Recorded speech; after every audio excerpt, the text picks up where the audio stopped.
कंटीली झाड़ियों के बीच एक मादा चीता एक सफेद शेर की परवरिश कर रही थी और उसने सफेद शेर को पालकर जवान और ताकतवर बना दिया था। एक बार जब सफेद शेर पानी पीने के लिए बाहर जाता है तो उस मादा चीता के पास के जंगल की एक बाघिन आती है। आने वाले समय में क्या होने वाला है ये तो तुम्हारे बेटे सफेद शेर के गुमान में भी नहीं होगा। अब तुम्हारा इंतजार खत्म हुआ बाघिन, लेकिन सफेद शेर को कैसे जाल में फंसाना है ये काम तो तुम्हारा है। मादा चीता इतना बोलकर वहाँ से चली गई, लेकिन थोड़ी देर बाद जब सफेद शेर वापस आया, तुम कौन हो और मेरी माँ कहाँ गई? बेटा, आज मैं तुम्हें राज की बात बताने आई हूँ। बेटा, आज भी तुम्हारी माँ तुम्हारा इंतजार करती है। क्या तुमने कभी सोचा नहीं कि एक मादा चीता भला तुम्हारी माँ सफेद शेर की माँ कैसे हो सकती है? जब तुम 8 साल के थे तब इस चीता ने तुम्हारी माँ और पिता को एक खुफिया जगह पर कैद कर दिया और तुम्हें यहाँ उठा लाई। मतलब मेरे माता पिता जिंदा है? चलो बाघिन, मैं उनसे मिलना चाहता हूँ। बाघिन सफेद शेर को यूं अपनी बातों में उलझाकर वहाँ से ले गई और अपनी गुफा पर ले आई। बुलाओ मेरी माँ को। कहाँ है मेरी माँ और बाबा? माँ?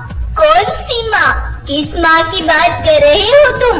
आ जाओ सिपाहियों बाहर। बाघिन की इतना कहते ही शिकारियों के झुंड निकल कर बाहर आए। सालों के इंतजार के बाद आज ये तुम्हें मिल ही गया। हाँ सिपाही, अब मेरा सारा इंतजार खत्म हुआ। चारों ओर से घेर कर इसे पकड़ लो, कहीं भाग ना पाए। आज इसका मांस खाकर मुझे वो ताकत हासिल होगी जिससे मैं विशाल रूप धारण करूंगी। लेकिन बाघिन ने क्यों इतने सालों तक इस सफेद शेर का इंतजार किया और मादा चीता कैसे एक सफेद शेर की माँ बनी थी? सन 1948 में इसी जंगल में सभा पद पर खड़े होकर यहाँ की रानी यानी सफेद बाघिन ने ऐलान किया था, मैं खुद को एक विशाल रूप और बड़ी ताकत में बदलना चाहती हूँ, जिसके लिए मुझे एक जवान सफेद शेर का मांस खाना होगा। यदि तुम में से कोई भी मुझे सफेद शेर लाकर देता है तो मेरी तरफ से उसे 100 टन सोना इनाम में मिलेगा। 100 टन सोने के बारे में सुनकर वहाँ खड़े जानवरों की तो आंखें चमक उठी, लेकिन इनके बीच में ही खड़ी एक शेरनी भालवी यहाँ से चुपके से निकल आई और तेजी से चलती चलती अपनी गुफा तक पहुँची। रवि, वो हमारे बेटे को हमसे अलग कर देगी। बस कुछ ही देर में जानवर ढूंढते ढूंढते यहाँ तक भी पहुँच जाएंगे। भांगी, संभालो खुद को। क्या हुआ बताओ मुझे। रवि, बाघिन ने ऐलान कर दिया है कि वो सफेद शेर का मांस खाना चाहती है और जिससे वो एक विशाल रूप लेगी और जो भी उसे सफेद शेर लाकर देगा वो उसे 100 टन सोना इनाम में देगी। मेरा मन बहुत घबरा रहा है रवि। भाग्नी ने रोते रोते पूरी सच्चाई रवि को बता दी। जल्दी से गुफा के अंदर जाओ और जब तक मैं नहीं आता तब तक भीम को भी बाहर मत निकलने देना। तब रवि अपने दोस्त चीता के पास जाता है और उसे सारी घटना के बारे में बता देता है। और इसीलिए भीम को यहाँ से दूर भेजना होगा। देखो रवि, हमारी कोई संतान तो नहीं है, लेकिन आज ही मेरी पत्नी तुम्हारे बेटे भीमा को यहाँ से बहुत दूर ले जाएगी और एक माँ की तरह पालेगी। तब रवि की दोस्त की पत्नी मादा चीता भीम को वहाँ से ले जाती है और चलते चलते वो एक घने कंटीली झाड़ियों वाले जंगल में पहुँच जाती है और अब मादा चीता उसे लेकर वहीं रहने लगी और उसकी परवरिश करने लगी। लेकिन एक बार जब वो बाहर भोजन लेने आई तो उस चीता ने देखा कि 2 सिपाही यहाँ सफेद शेर की तलाश में आए हैं। एक जवान सफेद शेर की कीमत 100 टन सोना, जो भी लाएगा माला माल हो जाएगा। मादा चीता उनके पास आती है और उनको अपनी गुफा के पास ले जाती है। दूर से वो उन्हें खड़ा करके दिखाने लगती है, ये देखो, यही सफेद शेर, लेकिन वो अभी बहुत छोटा है। तुमने कहा था तुम्हें जवान सफेद शेर चाहिए। रानी बाघिन से कहना कि जब ये जवान हो जाएगा तो मैं खुद उन्हें ये 100 टन सोने के बदले सौंप दूंगी, लेकिन तब तक तुम्हें ये बात किसी को नहीं बतानी होगी। इसीलिए आज सिपाहियों की तलाश भी खत्म हो चुकी थी। उन्होंने जाकर ये बात बाघिन तक पहुंचा दी। इस तरह मादा चीता ने धोखा करके रवि और भानवी के बेटे भीम को बड़ी चालाकी से उसे बाघिन को सौंप दिया। और आज जब वो उसे खाने वाली होती है तब पीछे से एक खरगोश उनकी ये सारी बातें सुन लेता है और वो दौड़ता हुआ रवि और भानवी तक जाता है और उन्हें सब कुछ बता देता है। लेकिन जब तक वो तेजी से वहाँ तक पहुँचते हैं तो बाघिन भीम को खा चुकी थी और एक विशाल रूप में बदल चुकी थी। ये देख भानवी बड़ी तेजी से रोने लगी, लेकिन रवि तभी उसे तुरंत वहाँ से ले गया और अब ये विशाल बाघिन सब पर एक कहर बन गई। उसने जंगल में बुरी तरह से तूफान ला खड़ा किया। जंगल के छोटे बड़े जानवरों को उसने अपने पंजों तले दबोच कर अपना निवाला बना लिया और पूरे के पूरे परिवारों को उसने मौत की नींद सुला दिया। जंगल में ऐसा कहर बरस रहा था कि हर जानवर परेशान था और रवि जब ये देखता तो वो बहुत सोच में पड़ जाता। मेरे एक बेटे के चले जाने से मुझे सब बेकार लगता है, लेकिन अगर इस तरह से वो सबको मारती रही तो एक दिन पूरा जंगल खाली हो जाएगा और सब खत्म हो जाएगा।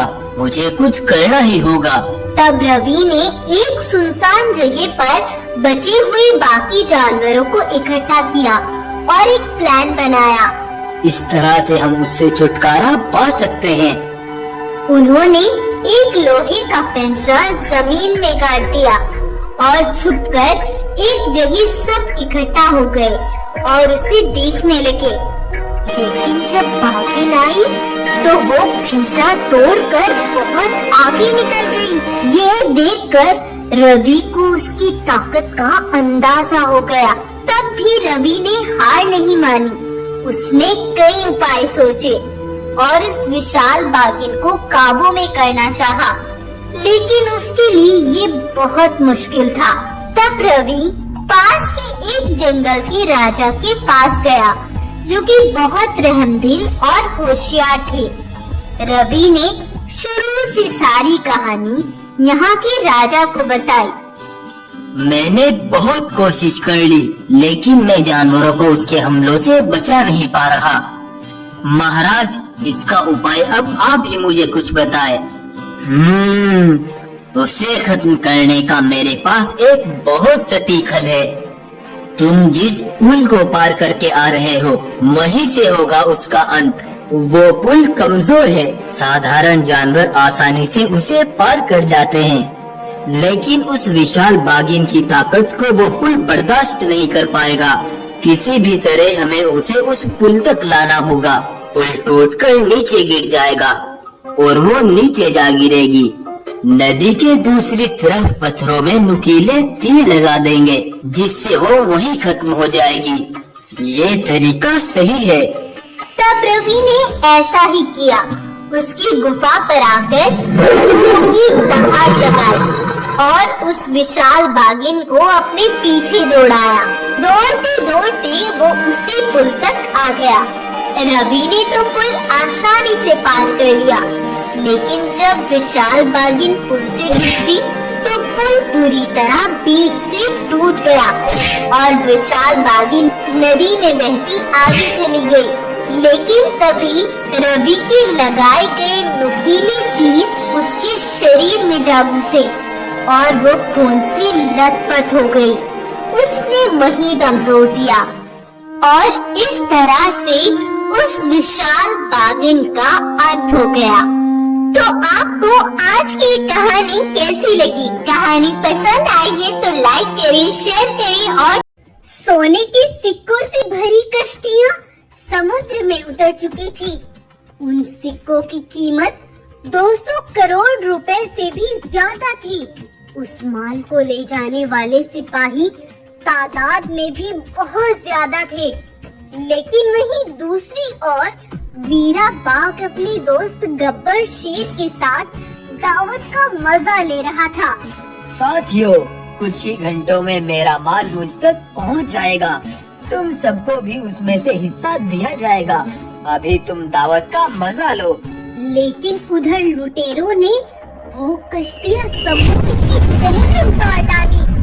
सारा सोना पानी में बह गया। सब कुछ तहस नहस हो गया। उधर वीरा तक भी ये खबर पहुंच गई। महाराज, लुटेरों ने हमला कर दिया। आने वाली कश्तियाँ समुद्र में डूब गई। सब तहस नहस हो गया महाराज। ये सुन वीरा का सर चकरा गया।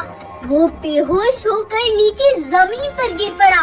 सिपाहियों, तैयार हो जाओ, हमें वहाँ पहुँचना होगा। मतलब मेरे सिपाही मकसद में कामयाब हो गए।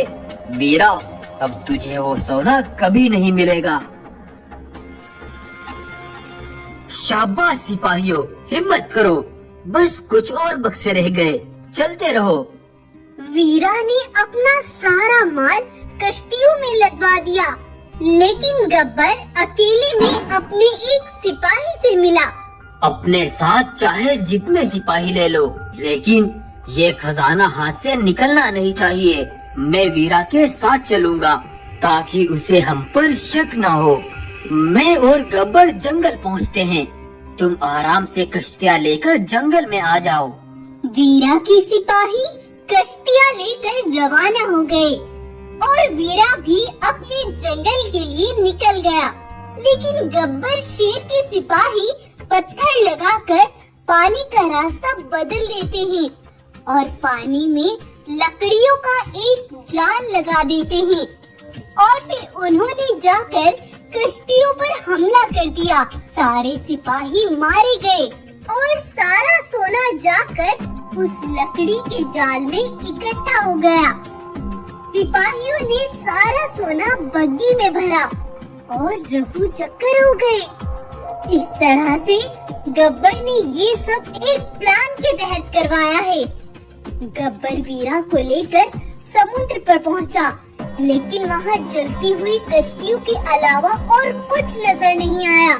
दोनों ने आगे चलकर देखा तो लगाए हुए जाल पर सिपाहियों की लाशें बिछी हुई थी। ये सब जिसने भी किया है दोस्त, मैं उसे इबरत का निशान बना दूंगा। 6 महीने गुजर गए, लेकिन वो सब किसने किया था, वीरा को आज तक उसका कोई अता पता नहीं था। वीरा का सब कुछ लुट गया। अपना घर चलाने के लिए वो अपना ताज बेचने के लिए बाजार चला जाता है। भाई, तुम्हें इस ताज के 2 लाख रुपए से ज्यादा नहीं मिल सकते। इससे ज्यादा में इसे कोई नहीं खरीदेगा। कोई नहीं भाई, तुम इतने में ही रख लो। दुकानदार ने जैसे ही उसे सिक्के दिए, वीरा की आंखें खुली की खुली रह गई। अरे, ये तो वही मेरे सिक्के हैं जिनको लुटेरों ने लूट लिया था। अरे भाई, ये सिक्के तुम्हें किसने दिए? वो जो सामने वाली दुकान देख रहे हो, ये उसी ने दिए हैं। अरे भाई, अपने पैसे तो लेते जाओ। सुनो भाई, ये सिक्के तुम्हें किसने दिए? कल शाम के समय पास के जंगल का एक सिपाही आया था, ये उसी ने दिए हैं। लेकिन तुम क्यों पूछ रहे हो भाई? पास वाला जंगल तो मेरे दोस्त गब्बर का है। ये कैसे हो सकता है? वीरा को गब्बर पर शक हो गया। वो भागता हुआ जब गब्बर के जंगल पहुंचा, तो उसने एक सिपाही गब्बर के पास खड़ा देखा। महाराज, मेरी एक छोटी सी बच्ची है, उसकी तबीयत बहुत खराब है। डॉक्टर साहब ने 1 लाख रुपए का इंतजाम करने को बोला है। तुम्हें तुम्हारा हिस्सा मिल तो गया था, वो तुमने कहाँ खर्च कर लिया? महाराज, मुझ पर बहुत कर्ज था, कल मैं पास की मार्केट में वो सब दे आया। क्या बकवास कर रहे हो तुम? तुम्हें आसपास वो सिक्के खर्च करने से मना किया था। अगर उन सिक्कों की वीरा को भनक भी लग गई तो मेरा पर्दा फाश हो जाएगा और मैं तुम्हें जिंदा नहीं छोड़ूंगा। दफा हो जाओ यहाँ से। वीरा का अब ये शक पूरी यकीन में बदल गया था। वो कुछ देर बाद गब्बर के पास गया। अरे वीरा दोस्त, कैसे हो? तुम तो बड़े दिनों बाद आए हो। हाँ भाई, बस तुमसे मिलने का दिल कर गया। मैं बहुत दिनों से उन लुटेरों की तलाश में हूँ, लेकिन आज तक उनका कुछ सुराग नहीं मिल पाया। मुझे एक बात समझ नहीं आई, राज कैसे पहुँच गए गैरों तक? मशवरे तो हमने अपनों से किए थे। हाँ भाई, माल के आने का हम दोनों को ही पता था, लेकिन कोई तीसरा भी जरूर था जिसे हमारी बातों का अंदाजा था। लेकिन तुम चिंता मत करो, वो एक दिन सबके सामने जरूर आएगा। सही कहते हो, एक दिन सबके सामने जरूर आएगा वो। वीरा ने अब गब्बर का असली चेहरा सबके सामने लाने की ठान ली थी। उसने एक बड़ी चाल खेली और गब्बर के पास गया। गब्बर, ये वही सोना है जो लूट लिया गया था, लेकिन ये मुझे तुम्हारे जंगल से मिला है। बोलो, क्यों किया तुमने ये सब? लगता है तुम सब जान चुके हो, लेकिन बदला लेने कभी अकेले नहीं आया करते। सिपाहियों, मारकर फेंक आओ इसको भी नदी में। लेकिन गब्बर का एक भी सिपाही आगे नहीं बढ़ा। खड़े क्यों हो अब तक? मार डालो इसको। कोई मारता तो क्यों मारता? वीरा ने सिपाहियों के पूरे परिवारों को कैद किया हुआ था। जान चुका हूँ, गद्दार मेरा करीबी दोस्त गब्बर है, और कल वो ये बात खुद भी अपने मुंह से कबूलेगा। मैं तुम्हारे परिवारों को कोई नुकसान नहीं पहुँचाऊंगा। तुम्हें बस गब्बर को मेरे जंगल तक पहुँचाना होगा। इसीलिए कोई भी आगे नहीं बढ़ रहा था। तुम्हारी गद्दारी अब सबके सामने आएगी। तुम्हारा अंजाम बहुत दर्दनाक होगा। गब्बर घसीटता हुआ जंगल तक लाया गया और उसकी गद्दारी सबको बता दी गई। जानवरों ने हमेशा के लिए उसके ऊपर एक बड़ा पत्थर रखकर उसे इबरत का निशान बना दिया। वीरा को अपना सारा धन वापस मिल गया और वो खुशी से अपनी जिंदगी गुजारने लगा। तो दोस्तों, ये कहानी आपको कैसी लगी? हमें कमेंट करके जरूर बताइए, और अगर आपको कहानी पसंद आई है तो इसको लाइक करना और शेयर करना बिल्कुल मत भूलिए। Thank you. सिम्बा 2 महीनों से इस काली घाटी पर लटका हुआ उस गुनाह की सजा भुगत रहा था जो कि सिम्बा ने किया ही नहीं था। आखिर क्या हुआ था उस रात? चलिए देखते हैं। कल ही सिम्बा को जंगल का राजा घोषित किया गया और आज रात एक बड़ी अनहोनी की खबर लेकर सिम्बा का दोस्त काली बाघ उसके पास पहुंचा। काली बहुत घबरा रहा था। सिम्बा, क्या टूट पड़ा सिम्बा? उन मासूमों को खून में लथपथ पड़ा देख मेरी तो रूह कांप गई। काली, कौन है खून से लथपथ? बताओ बताओ काली, कौन है? सिम्बा भाई, छोटे छोटे मासूम जानवरों को बरगद के पेड़ के पास न जाने किसने जान से मार डाला। क्या? नहीं नहीं, ऐसा नहीं हो सकता। काली, सबको इकट्ठा करो, मैं सभी जानवरों को आगाह करूंगा। जज्बाती होकर नहीं, हमें बहुत सोच समझकर कदम उठाना होगा। सिम्बा, कल ही तुम नए राजा घोषित हुए और आज ये दुर्घटना। अगर जानवरों को मालूम हुआ तो वो सोचेंगे कि सिम्बा जानवरों की रक्षा नहीं कर पाएगा, और अगर उन्होंने कोई गलत फैसला कर लिया नहीं नहीं महाराज, तो भाई काली, मुझे कुछ समझ नहीं आ रहा, अब हम क्या करें? सिम्बा भाई, बस एक ही रास्ता है, हम चुपचाप उन मरे हुए जानवरों को नदी में बहा दें। काली, तुम ऐसा करो, तुम यहाँ रहकर बाकी जानवरों की रक्षा करो और मैं उन जानवरों को बग्घी में ले जाकर दूसरे जंगल की नदी पर ले जाता हूँ। सिम्बा रात में ही उन मासूम लाशों को बहुत दुख से एक बग्घी में भर लेता है और उन्हें लेकर वो वहाँ से जाने लगता है। सिम्बा अभी थोड़ी ही दूर चला था कि तभी सिम्बा को कुछ जानवरों ने देख लिया। अरे अरे महाराज, इतनी रात गई ये बग्घी में क्या लेकर जा रहे हो?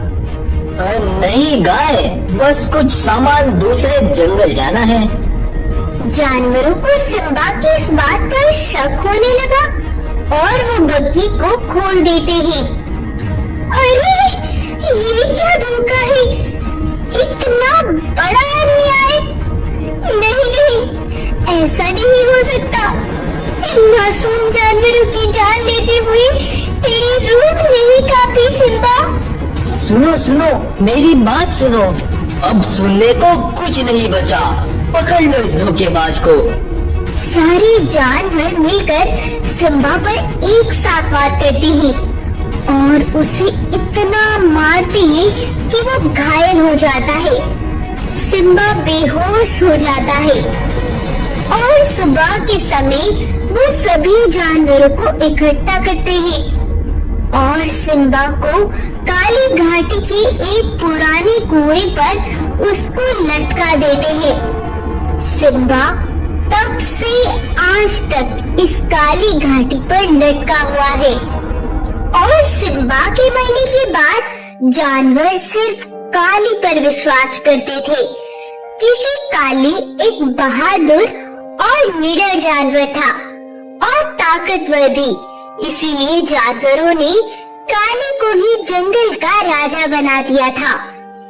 एक बार काली बाघ काली घाटी पर सिम्बा के पास आता है। बेवकूफ सिम्बा, तू मेरी चालाकी को 1% भी नहीं समझ पाया। उस रात मैंने ही उन जानवरों को पहले जान से मारा और फिर तुझे अपनी बातों में उलझाकर मैंने गाय और गोरिल्ला को खबर की कि तुम्हारा महाराज मासूम जानवरों को मारकर नदी में बहाने ले जा रहा है। काली जोरों से हंस रहा था, लेकिन तभी पीछे से वो आया जिसे देखकर काली की तो क्या आपके भी होश उड़ जाएंगे। ऐसा लग रहा था मानो काली की जिंदगी में तूफान आने वाला हो, क्योंकि अब सिम्बा लौट चुका था और जब काली बाघ ने सिम्बा को यूं आते देखा तो वो एक जिंदा लाश बन गया। दरअसल जब सभी जानवरों ने सिम्बा को काली घाटी पर लटका दिया था तो उसके थोड़ी ही देर बाद वहाँ पर सिम्बा का एक सेवक भालू पहुँचा। सिम्बा महाराज, महाराज, मैं आपका सेवक भालू।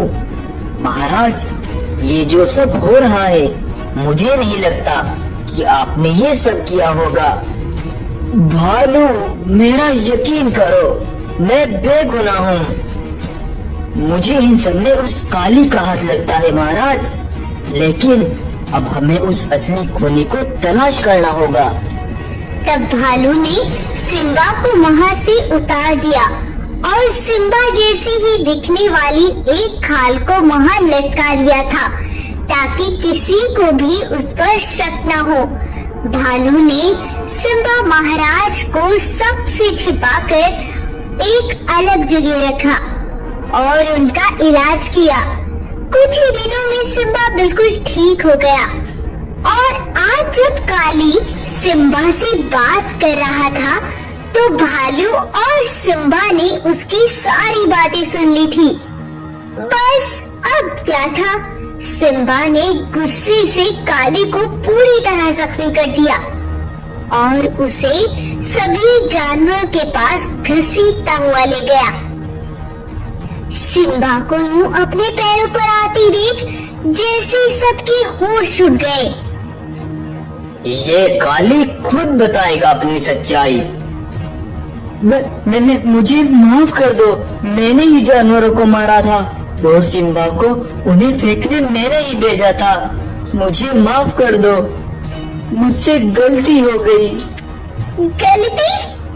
गलती नहीं काली, तुमने कत्ल किया है, न सिर्फ उन मासूम जानवरों का बल्कि महाराज सिम्बा पर मजबूत हमारे भरोसे का कत्ल किया है तुमने। और कातिलों को माफ नहीं किया जाता, उसे सजा दी जाती है। तुम्हारी लाश की ऐसी समाधि बनाएंगे कि कोई भी किसी को धोखा नहीं देगा। सिम्बा ने काली को मौत की घाट उतार दिया और फिर काली की लाश को उस काली घाटी पर एक समाधि बनाकर लटका दिया गया था ताकि कोई भी किसी को ऐसा धोखा ना दे सके। तो आपको आज की हमारी कहानी कैसी लगी हमें कमेंट करके जरूर बताएं। सीख, इस कहानी से हमें सीखने को मिलता है, धोखा चाहे 7 समंदर के नीचे ही क्यों न कर लिया जाए, लेकिन वो पलट कर जरूर आता है। तो कहानी पसंद आई हो तो कहानी को लाइक करें।